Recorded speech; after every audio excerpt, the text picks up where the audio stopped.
because Leeds have beaten a Brentford side who ended with 9 men in the end. But Burnley are relegated.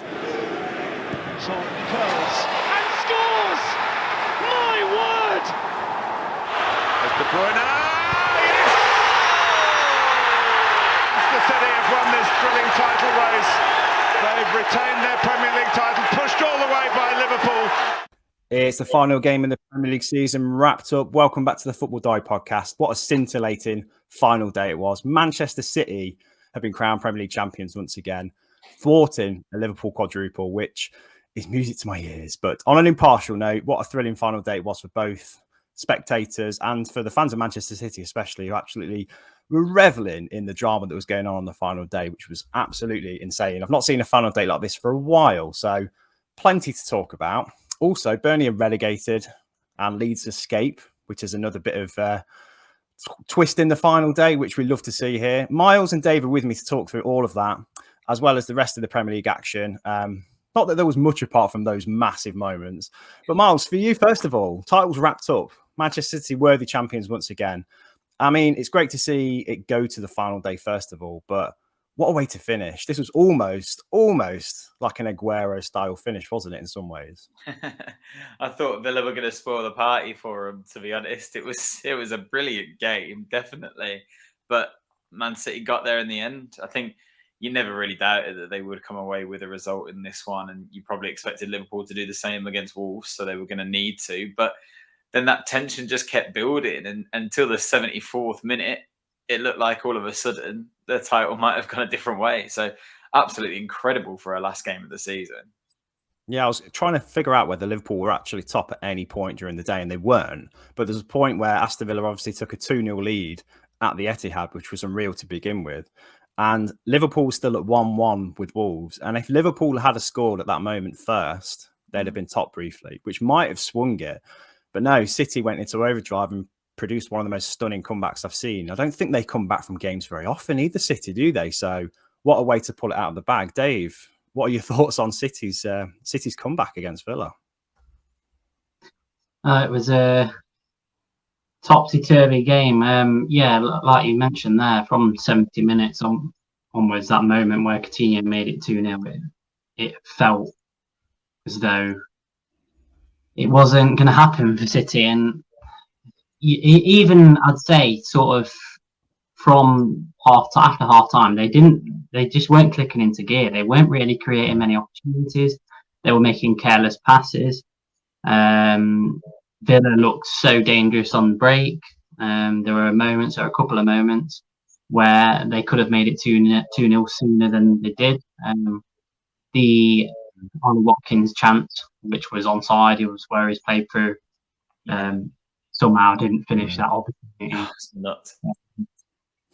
It's hard to say, obviously, what could have happened. I mean, it could have spurred City into life sooner than it did when they obviously went 2-0 down. Eventually, we don't know. Villa could have gone on and made it 2-3-0, which it would have been difficult to see City coming back from that. But the way they came back was ridiculous, really. And for 3 goals in 5 minutes, I think it was that substitution of the couple of substitutions that were made. Gundogan came on and Sterling. All of a sudden, they just seemed to have much better balance to them. They were getting in those pockets. You saw a couple of the goals where how many times have we seen City over the years have these tap-ins at the back post, to have these the perfect position. City coming back from 2-0 down to make it 3-2. If there's any question marks about their temperament, it was answered pretty emphatically, I think, in the game. Myles, the tactical changes that Dave touched on were key, really, but also the change for Fernandinho to come off, because he was struggling, wasn't he? And I know it was a sentimental inclusion for him in his final game, but he really struggled with Watkins in particular. Any kind of pace thrown at him looked vulnerable. So fair play to Guardiola, really, for making the changes that he needed to make. Yeah, to be honest, as much as I agree with Dave in the changes about Sterling and Gundogan bringing a different dimension to City's game, I actually agree. I think that the Fernandinho change was the most important. I think that first half, Watkins just had his number. The physicality really struggled with that, the pace of him, the movement. Fernandinho is not a natural centre-back, obviously. He's dropped there deeper in his latter career, obviously, to kind of fill a gap. And in this game, he just looked like someone who hadn't played a lot of football, and he just didn't know how to keep up. The other thing that I thought was really important was, obviously, that meant John Stones was playing fullback. Now, think about the width that City bring when they have Kyle Walker and Cancelo attacking as they invite the opposition's fullbacks forward. And we saw that work for Villa in the first half, because obviously Luca Dean crosses in for Matty Cash to score Villa's first goal. So not only were City's fullbacks not getting forward, it just allowed that space. Whereas when Zinchenko comes on, he's a very attacking fullback.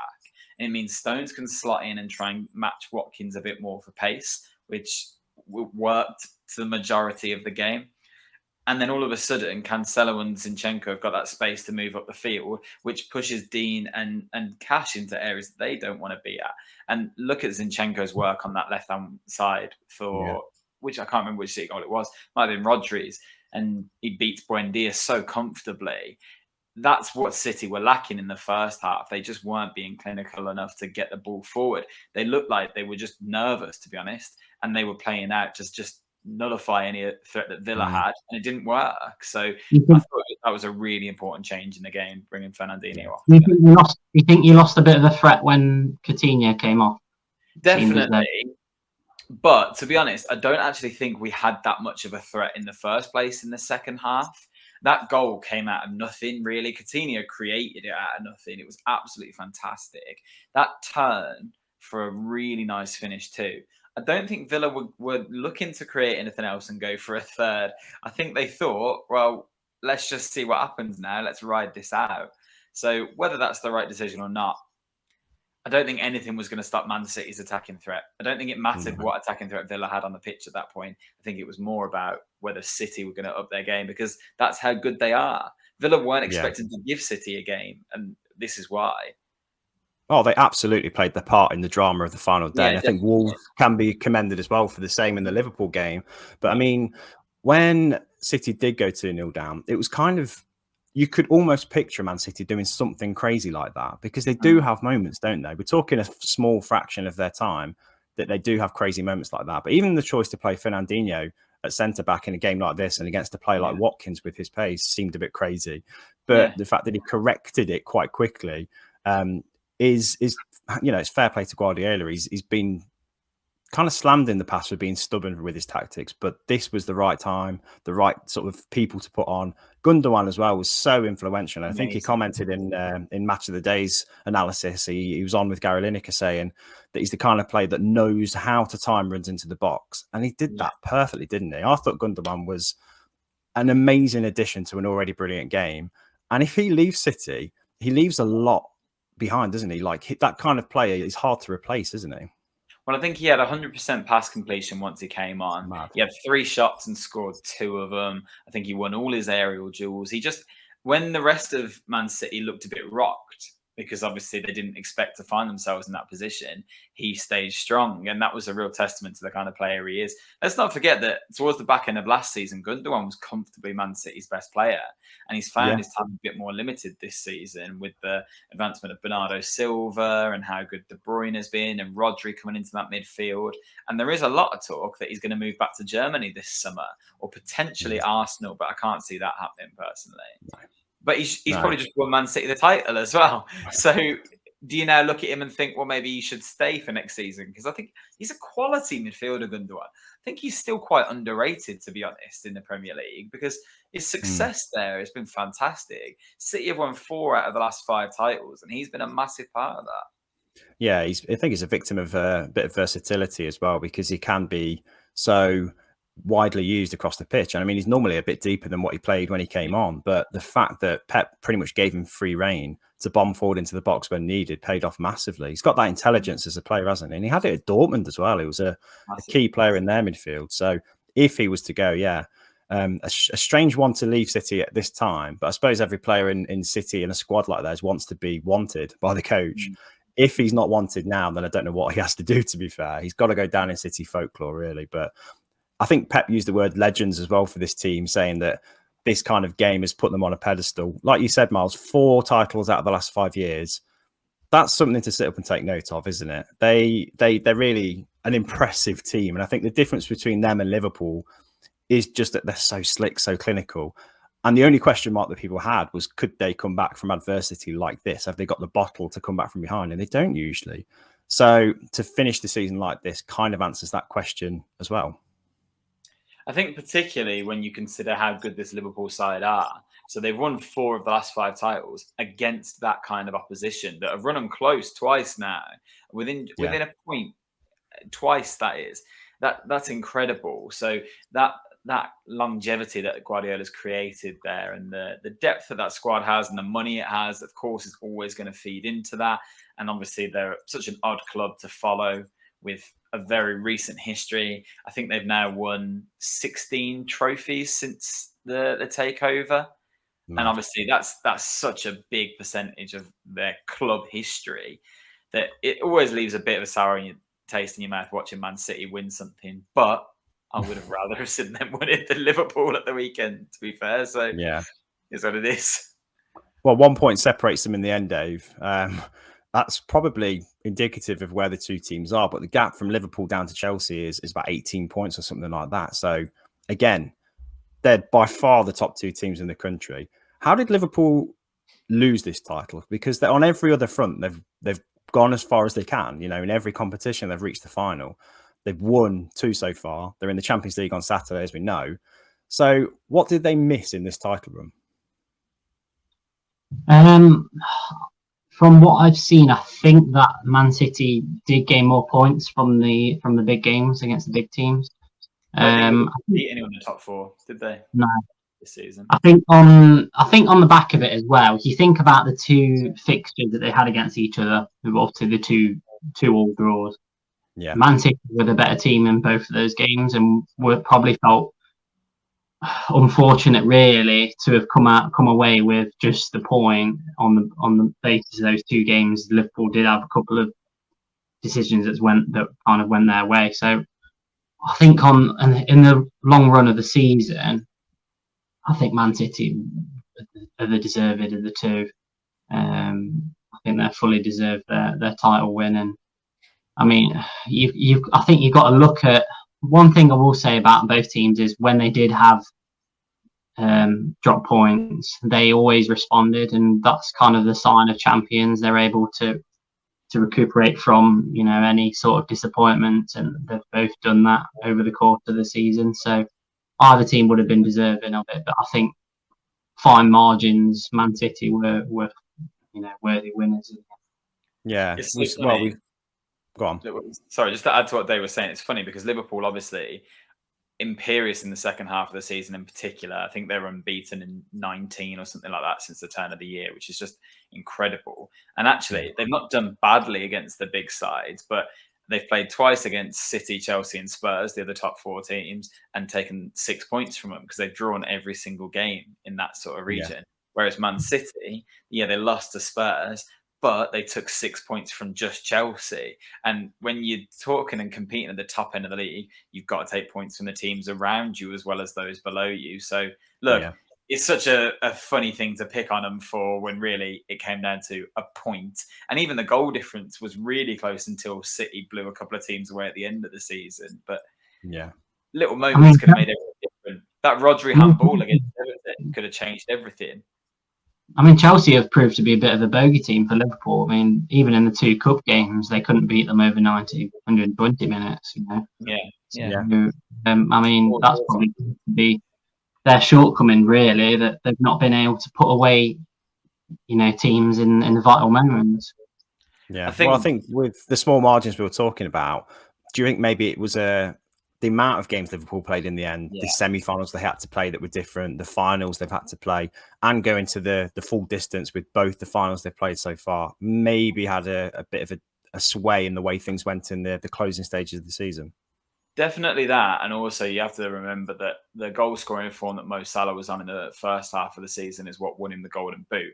The second half, he slowed down a little bit, with still being a fantastic player, of course, but his goal was dried up slightly after AFCON.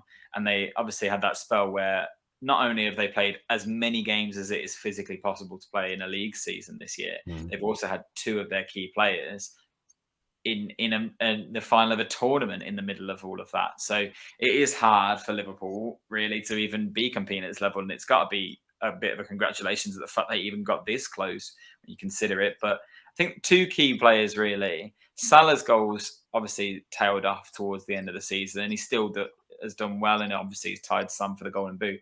But also Diogo Jota. Since Luis Diaz came in, Jota's kind of disappeared a little bit. As fantastic as Diaz is, he's not scored the amount of goals that Jota was scoring at the start of the season. So that seems to be a bit of a change as well. When you look at the fact that City were behind Liverpool on goal difference for a while and then managed to overturn that and get ahead by quite some distance. Yeah, I think whatever happens with Liverpool in the Champions League, nobody will remember that they were on the cusp of a quadruple, will they? Because nobody remembers how close you got to winning something when you don't win it. And as a lot of people have said, even if they win the treble of trophies but don't win the Premier League, it's not a genuine treble as well.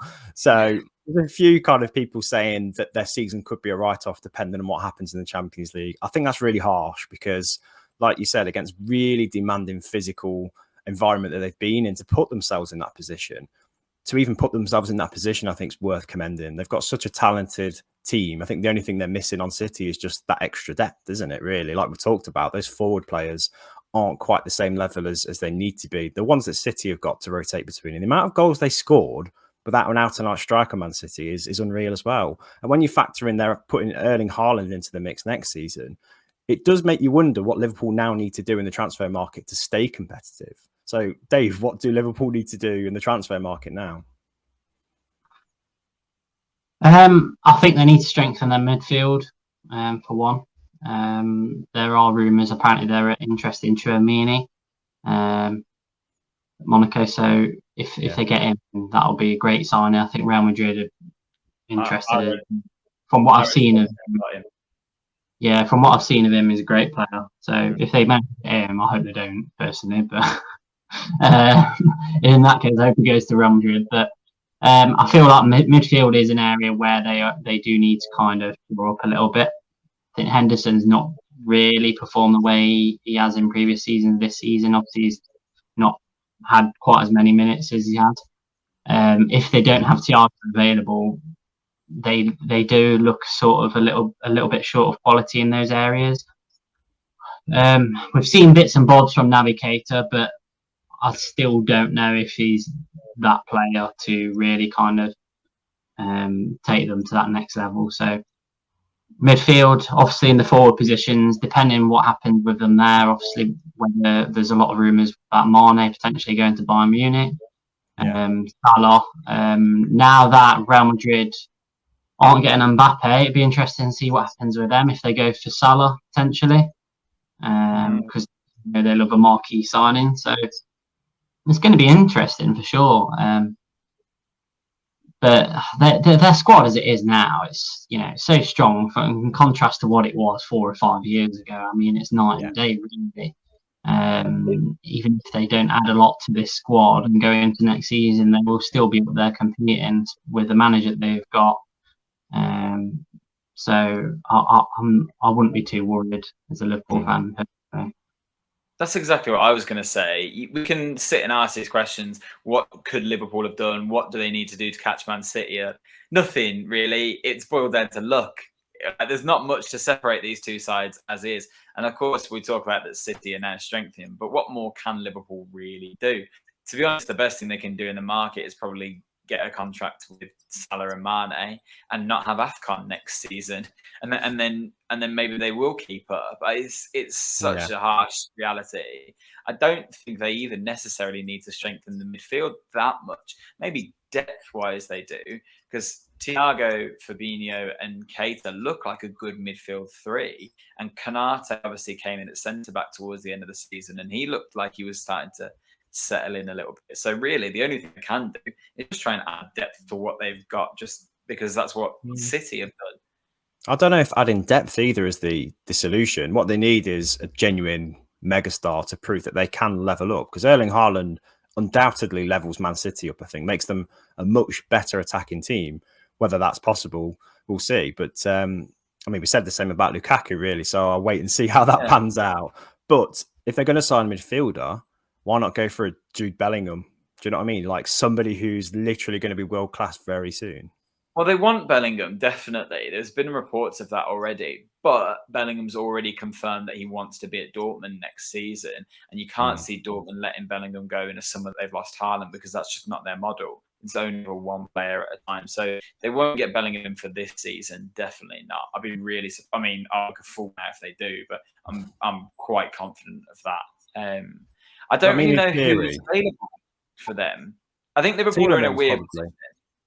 Maybe, but is he really that much better than what they've already got? He's a great midfielder, but I don't know if he necessarily... Does he start every game for Liverpool? Depends how quickly he beds in, I guess, and how much of an impact he makes. Yeah. But he's the kind of player I think they will probably look at as opposed to someone like Bellingham. Even if Bellingham was available, I struggle to see how they would afford to pay his wages, because he'd probably command a pretty decent fee as well. So he's going to a mega club. And at the minute, I don't think you consider Liverpool to be a mega club quite yet, because financially they haven't got the same muscle. And I guess that's part of the reason why they're more popular than Man City, for example, because they've earned their success in the traditional way. You know, they've built gradually, they're scouted really smartly, and Man City have left £100 million man on the bench in their key game of the season because they can. So that's just the difference. Can we mention Grealish quickly, just for the interview he did after the game? Like, I just look at, you know, I'm a bit of a fanboy, but I thought he came across so brilliantly, and I actually thought the insight into him and his season was really interesting. He talked about how the pressure is so different at Man City that when he was at Villa, he felt like it was his job to take the ball forward and go towards goal. Whereas at City, he feels more like it's his job not to lose the ball because he's worried of what Guardiola will think. That's such an interesting point, really. And I like that he's honest enough to say that. I thought he came across brilliant. Yeah, he did. I think he will probably flourish more next season. Now he's figured out Guardiola's way of playing, won't he? And probably get utilised a lot more. I think that the similar thing happened with Foden when he made the breakthrough. I think people were frustrated. He was frustrated that he didn't get more game time. And then out of nowhere, he just clicked and got it. I think Grealish might be a similar kind of player, but we'll see. Yeah. But yeah, that's the title. We will probably wrap up the season in a bit more detail in a future pod. Definitely talk about the near misses that have happened throughout the season, our predictions and things like that. But for now, we'll talk about the relegation zone and the confirmation that Burnley are not going to be in the Premier League for the first time. And is it 6 seasons now? Yeah. Which is it's weird to think, because it feels like they've been around for a lot longer than 6 seasons. And I think that's probably testament to Sean Dyche's longevity, really. But Burnley down, Leeds are spared. What happened? Because it was in their hands. They had to win. You know, so why are Burnley down and Leeds on? Because that shouldn't have been the case, really. I didn't think it would be before the game. Against the Newcastle side that weren't playing for anything but pride as well with Burnley. But again, it came down to fine margins. Burnley got that point against Aston Villa that could have been 3 if it weren't for Tyrone Mings diving across the line to block from Weghorst, which, to be honest, made me laugh a lot. Leeds fans absolutely hate Tyrone Mings for some reason. And whenever we play Leeds, they go mental about him. And honestly, he kept them in the Premier League with that block. It's not even a joke. That is as close as it was. And then again, Weghorst had that chance against Newcastle where he stretches for the ball and it just comes off his studs instead of his actual boot and goes slightly wide. And that's the margins. All of a sudden, Burnley are down and Leeds have managed to snatch it. It's absolutely incredible. But what character Leeds showed in this game, and Rafinha in particular, what a player. Absolutely incredible, isn't it?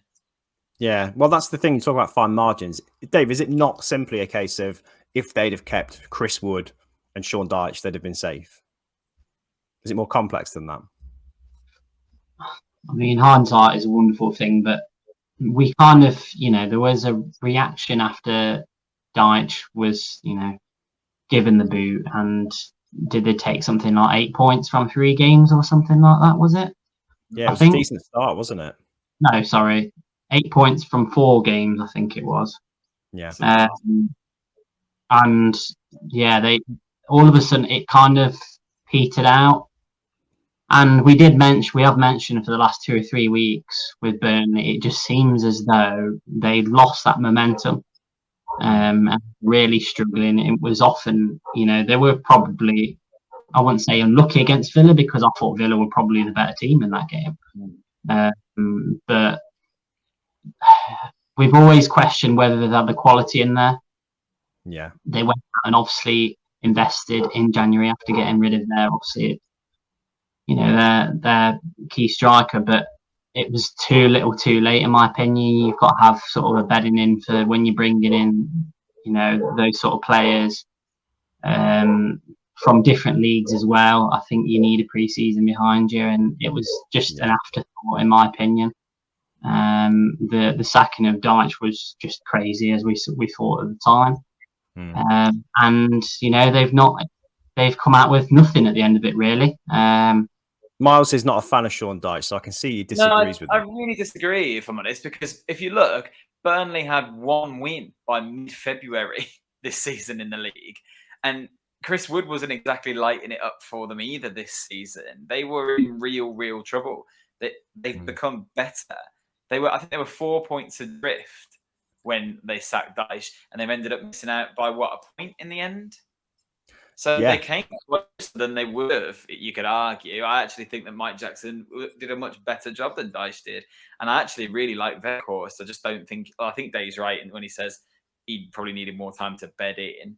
They tried to add some quality when they brought in Maxwell Cornet, but one player is not enough. You can't bring one player in and expect him to completely change your team. And then I think the other thing that really let them down, and I hate to pick on someone individually, but Dwight McNeil failed to get a goal or assist this season. And actually, he's probably their marquee player that you would have hung most of your hopes on in the attacking areas after last season. That's really problematic. And they've managed to get themselves into this hole now where not only have they lost their place in the Premier League, they're going to lose most of their key players. You can't imagine Nick Pope hanging around. James Tarkowski looks like he's about to sign for Villa because he's out of contract. Ben Mee's out of contract. I never, ever can see Maxwell Cornet staying next season. That'd be ridiculous if he plays Championship football. And they now have to pay back 65 million as a loan because they've been relegated. So they find themselves in a financial hole, and their playing staff's going to be completely stripped. And really, I think it boils down to one game. The Norwich game, they beat Everton, but like they got themselves out of trouble. And then they go and play Norwich, who are completely ashore, and they can't get the 3 points that they need. Now they find themselves in the Championship and in turmoil, to be honest. Yeah, I mean, the table doesn't lie. We say that.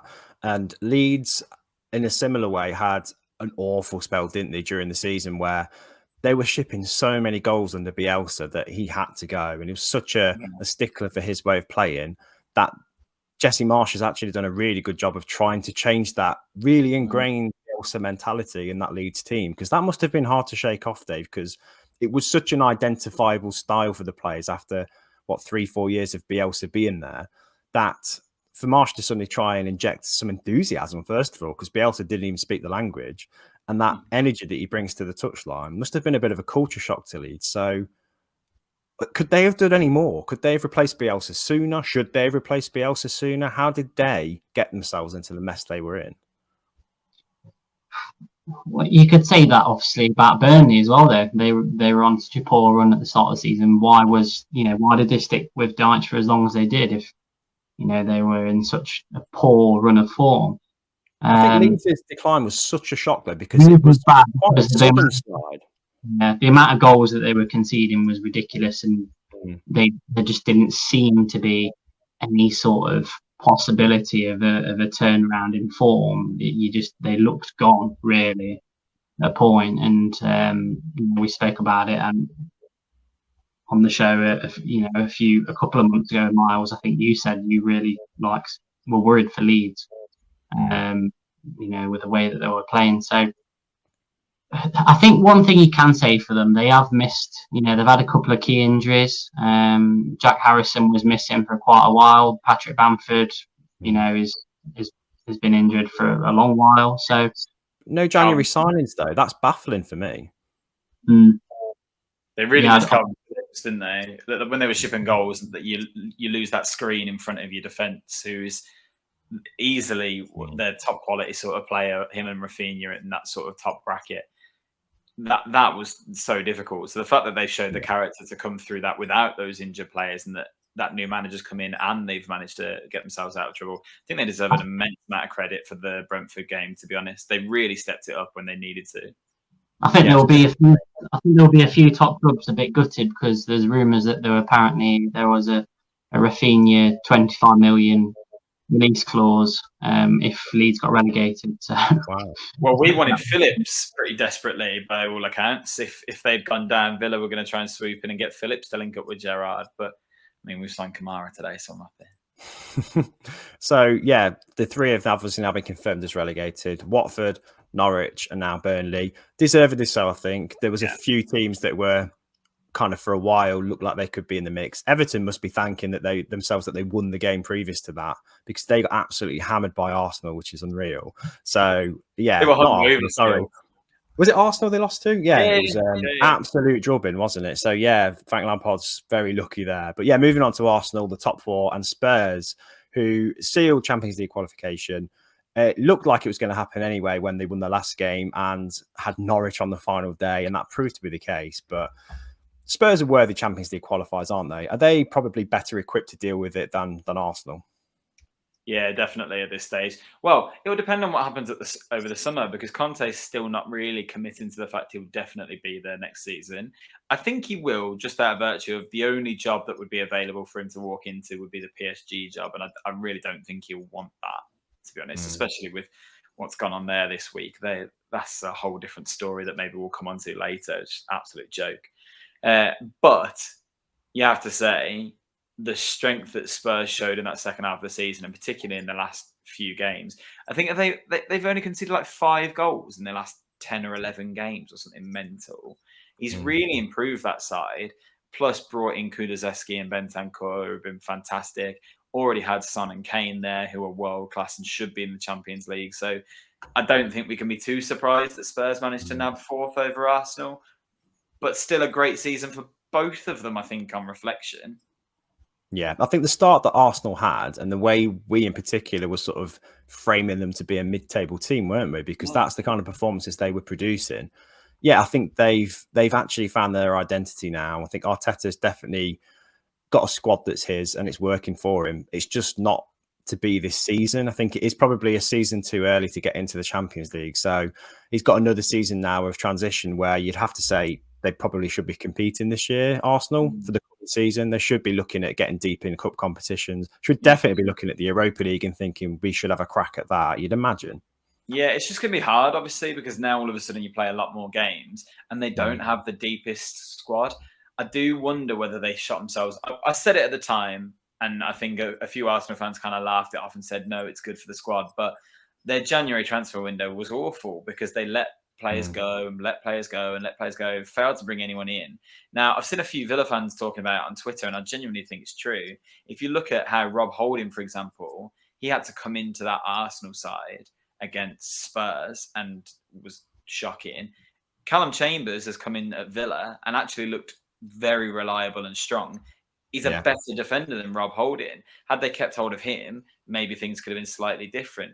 If they'd kept hold of Maitland-Niles and had a bit more cover in those sort of areas, maybe that would have been the difference. But when you look at that Newcastle game the other night, I mean, we've not had a podcast since then, have we? And that was just, it was ridiculous.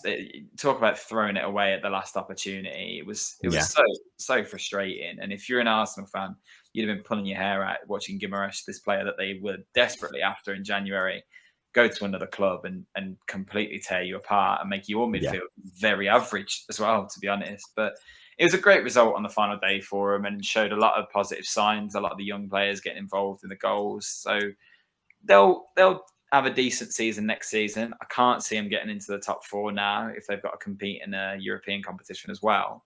And I think it does limit the kind of signings that Arteta will be able to make in the summer, the fact that they don't have that top Champions League football. And really, when they need that elite level striker to see them over the line, it's going to be hard to find one now. I think with the Spurs-Arsenal situation, it's really strange to think at the first half of the season, maybe the first third, both of those teams were equally mediocre, weren't they? Yeah. Arsenal struggled to pick up a win for the first few matches. Spurs looked like a completely different team to the one that started the season with Nuno Espirito Santo in charge. So the changes in personnel for Spurs have really made them competitive again. And you said last week, I think, they've got a team of very, very good players, some world-class players, as we've seen with Son Heung-min again and Kane in this game against Norwich, really pulling it out. But the changes they made when they needed to were crucial, really. So you've got to say to the board, what a great, brave decision to, first of all, put Conte in charge, who's by no means a guarantee of success. It's a bit of a gamble, but he's what that squad needed, definitely. Arguably what a team like Man United needed as well, which we've said in the past. And then also to sign the likes of Kulusevski and Bentancur, who have really changed the shape of Tottenham's attack and made them a really exciting team to watch, is a real testament to the bravery of the board, of Conte, and the kind of changes they felt that they needed to make at a crucial stage of the season. I think paid off. And that was the difference between the two. It was those January moves that Arsenal didn't make, but Spurs did. And do you know what? We talked a minute ago with Burnley about how when you bring players in from another league, it takes them some time to settle. But actually, Bentancur and Kulusevski settled immediately and clearly really bought into the Spurs project. I think you noticed it with Kulusevski in particular, how much he gelled with Son and Kane as a forward three. And you saw it in this game. First of all, that one goal he scored was absolutely incredible. His second goal was such a good finish. But also, there was a moment, I'm sure you both saw it, where he breaks through, he rounds the keeper, he's got an open goal, and he scuffs it, falls over, and the defender clears it off the line. And the commentator's going, I don't know how he's missed that. I do. I can tell you exactly how. Because he looked up and he saw Son in the middle. And that shows how much he's bought into Spurs. Because he clearly thought, I've got an open goal here, but if I pass to Son, he can get the golden boot. And that's an interesting nature, I think. If Spurs were not 3-0 up at that point, or however many it was, I'm sure the fans would have been annoyed and just thought, put it away. But I thought it was quite interesting to see that chemistry, that actually they are thinking about each other and contributing towards a team, even though he's only a loan player technically at the moment. Is there a loan to buy option for his contract? Because, I mean, what price would you put on Kulusevski now if he was back at Juve in the open market? I think it's done. I think if they qualify for the Champions League, there was an obligation, and I think it's 35 million. Brilliant. Which is good business, because the other thing is, I think he's only 22. Yeah. He's a young player. When Juve signed him from Parma, it was big news, really. I've been watching the Juventus All or Nothing, actually, on Amazon, and it covers them signing Kulusevski, and they're desperately looking for attacking players to bolster the squad, because it was after Higuain left. And Kulusevski was bought in because he was this prospect. And then actually they got a lot of injuries and they kind of had to throw him in, and he just really hit the ground running in his first season. But for some reason or another, it fell off from there, and he never really managed to show the player that he is. And I'm really happy for him that Conte's given him that platform to do that at Spurs, because he does look absolutely fantastic and seems like the Premier League really suits him. Definitely. It's an exciting trio to watch, I think, with those front three with Kane and Son as well. And exciting for next season if they all do stick around as well, Conte included. But Dave, do you think the table doesn't lie in this situation? Did the better team qualify for the Champions League in the end? Yeah, it's been... I think one thing you can say about Spurs, they are well equipped for the Champions League. And one of the main reasons I think you can say that is because of the pedigree that Conte holds. And we've seen the way that they've set up in certain games, particularly, for an example, the Arsenal game a couple of weeks ago. I thought he approached that, really tactically in how he wanted to win the game, and I felt as though Arsenal approached it too naively. We've seen examples of Arsenal approaching games. We're mentioning there the Newcastle game was there for them to win. Same as the Burnley game for Newcastle. Newcastle been playing for no reason, really, pretty much for pride at the end of the season, and Arsenal just couldn't do it. And how many times have we said that over the year?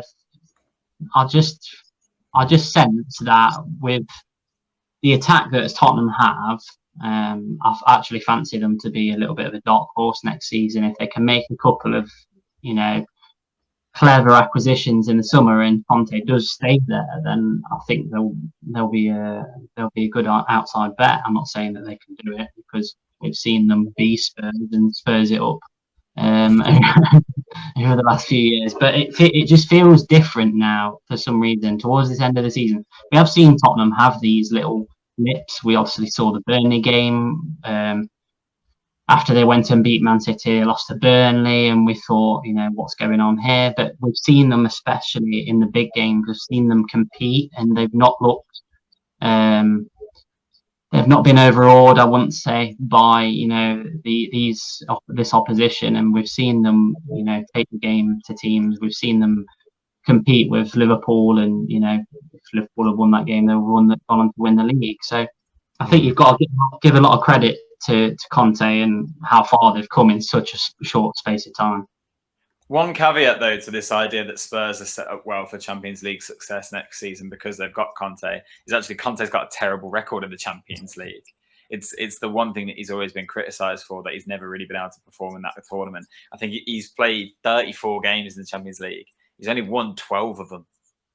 He's won 12, won 11, lost 11. So that's not a very rewarding record for a manager of his sort of caliber. At some clubs, I don't think you can say it's because he's been playing for the weaker sides at Inter, Juve, Chelsea. It's not a good record. You would say something. I don't think people would be expecting a lot of Spurs, though. To be honest, coming into this Champions League, I think it's pretty much a free hit for them. Really, if they qualify from the group, they'll take it a game at a time and see how far they can go. You look at the clubs he's been at in the past. Juve always expected to win.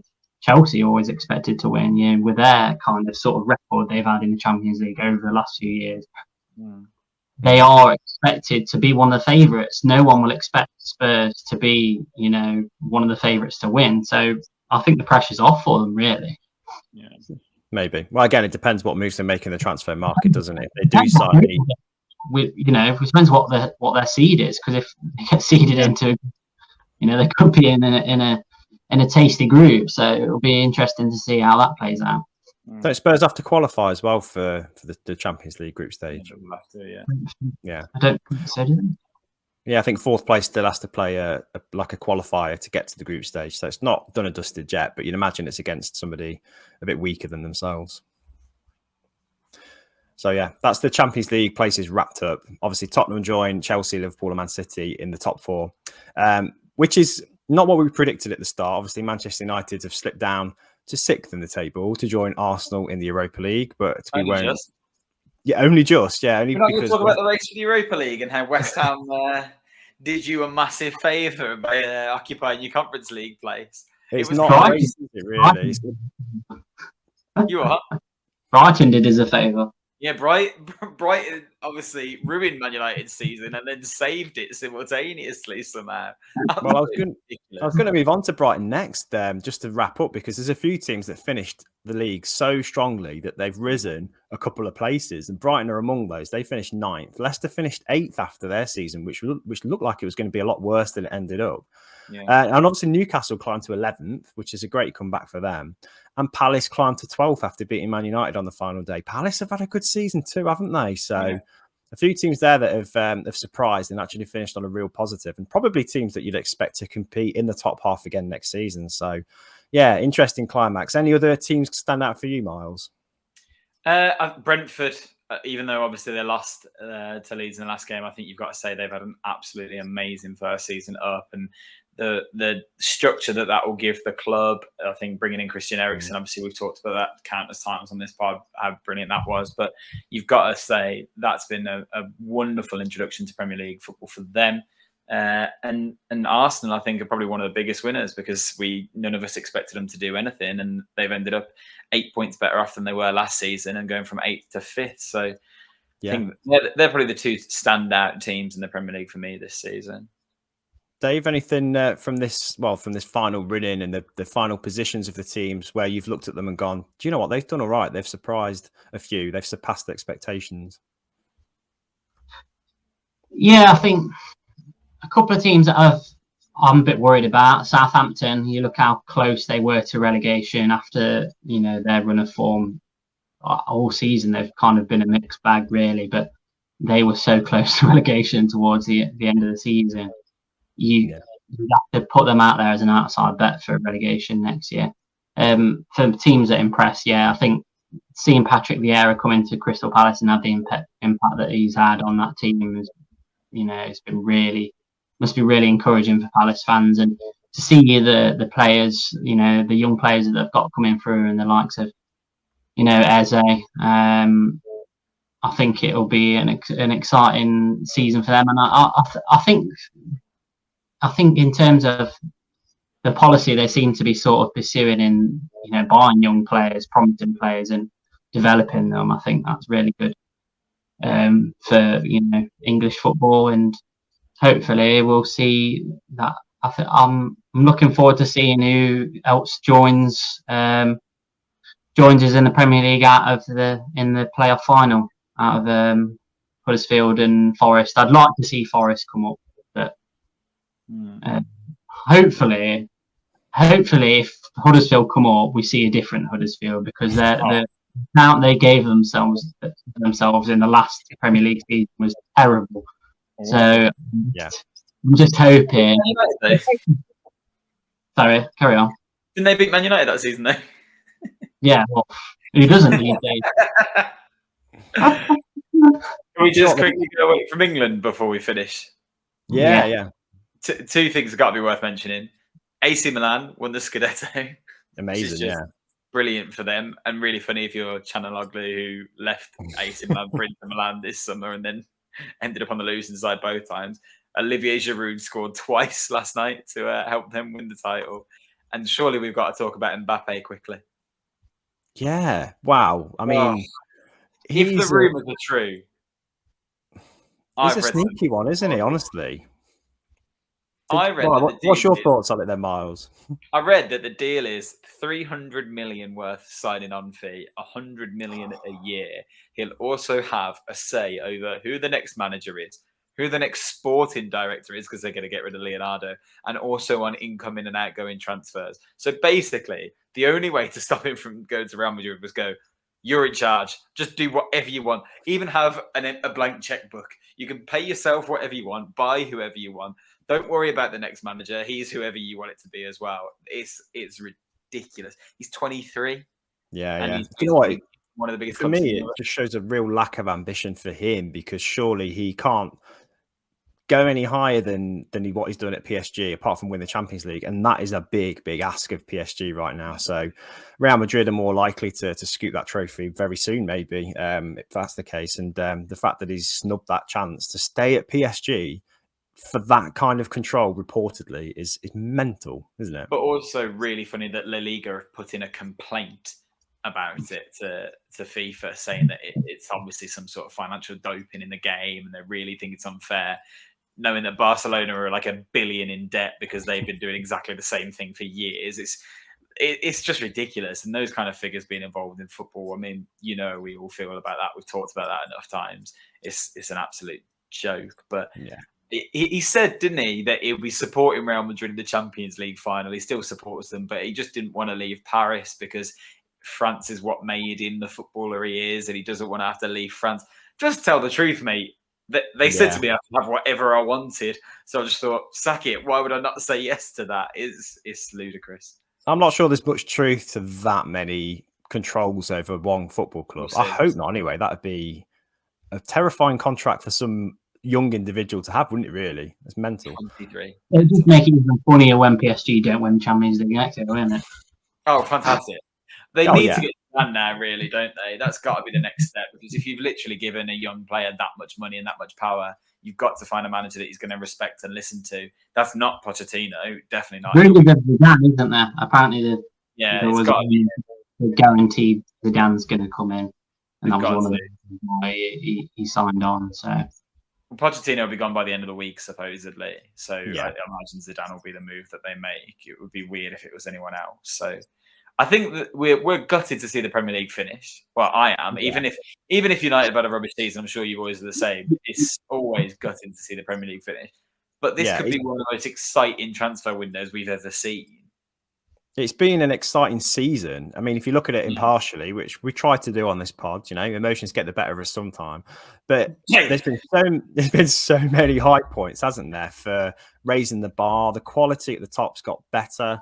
The quality elsewhere has been a bit weird. I think some of the mid-table teams and even the teams fighting for the Champions League and the European places have been really inconsistent. So again, who adds who to their teams over the summer will be so fascinating, won't it? Yeah, and some very vocal players about the fact that they want to be on the move, and some big moves done already. We've obviously seen Haaland sign for City already. Lewandowski's still not really deciding what he's doing. He said bye to the Bayern fans, and then I've read today that he said he'll honour his contract and do one more year. So who knows what's going on there, but it's going to be exciting at least to see. Yeah, but that is the end of the 21/22 season. It's been an absolute blast. I can't wait to discuss it in more detail at some point because there's bound to be some things we've missed, some details we've not talked about in enough detail. But that's it for now. What's coming up next week? What are we going to talk about, you might ask? Well, there's the small matter of the Champions League final on Saturday. There's, of course, the playoff final in the Championship on the Sunday. And there's the mighty Roma playing against Feyenoord, isn't it, in the Conference League on Wednesday. So there's going to be a ton to talk about. There really is. Are you excited? Very. For the Conference League more than anything. Yeah, I don't know whether to watch the Champions League final. I'm going to say it on the Bible. I think I said it last week. Madrid are going to win. I'm quite confident. Confident about Roma's chances as well, I'm guessing.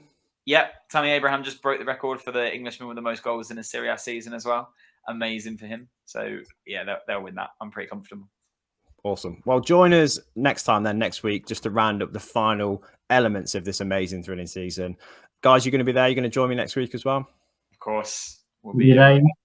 Wicked. Awesome. Thank you for watching again. This is the Football Diary podcast. Please do hit like and subscribe if you want to continue seeing us venture our way through the summer transfer market, the build up to the World Cup and everything beyond that. We'll be there. We'll be talking about it. Guys, thanks for your time. It's been a wicked season. Speak to you soon, yeah? See you later.